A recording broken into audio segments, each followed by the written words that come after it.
Using a tablet computer in space, presented by Science at NASA. When the space age began, there was no such thing as a graphical user interface. Astronauts interacted with their electronics using only knobs and toggle switches. It was a different time. Fast forward to 2015. The knobs and switches of the 1950s have been replaced by a glass cockpit where the majority of commanding is done through software controls. Old-fashioned twisting and flipping may soon be replaced by a complex combination of taps, swipes, and fingertip swirls. Many tasks performed inside a modern spacecraft will involve fine motor skills such as typing or interacting with a computer touchscreen, says Christina Holden, principal investigator for the Fine Motor Skills experiment now underway on the International Space Station.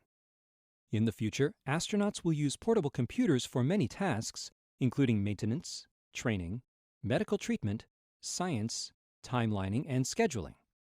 It is well known that microgravity can have a detrimental effect on the human body. Muscles atrophy, bones weaken, and the immune system doesn't function properly. Are fine motor skills affected as well? The Fine Motor Skills experiment aims to find out. We really haven't seen problems, but this type of performance hasn't really been measured systematically in space, says Holden, who works for Lockheed Martin in Houston, Texas. Some experiments have shown that tasks take longer in microgravity than on the ground, but no study has yet looked at the type of tests that are included in this investigation.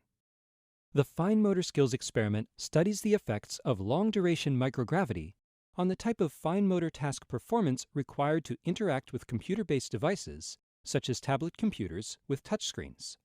Crew members will complete 4 types of tasks on an iPad: pointing, dragging, shape tracing, and pinch rotate. Our real concern is making sure that future crew members can use their computer-based devices with accuracy on board and on a planetary surface after a long voyage, for example, to Mars. Imagine what might happen if faulty finger work prevented an astronaut from accurately checking the life support system on a future spacecraft. If we find performance deficits in this long-duration study, we may need to develop some exercises or practice tasks to keep fine motor accuracy high, explains Holden. This experiment could also benefit people on Earth. Holden believes that if the Fine Motor Skills test battery works well for measuring astronaut performance in space, it might also be a great tool for measuring performance back home. For example, it could be used to see how much fine motor performance a Parkinson's or brain injury patient has lost compared to a healthy person. It may also be that one or more of these tasks, if performed frequently, could serve as a fine motor rehabilitation tool.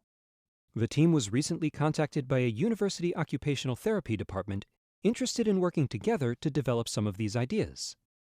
For more news from Earth orbit, go to www.nasa.gov/station. And for more science news at your fingertips, visit science.nasa.gov.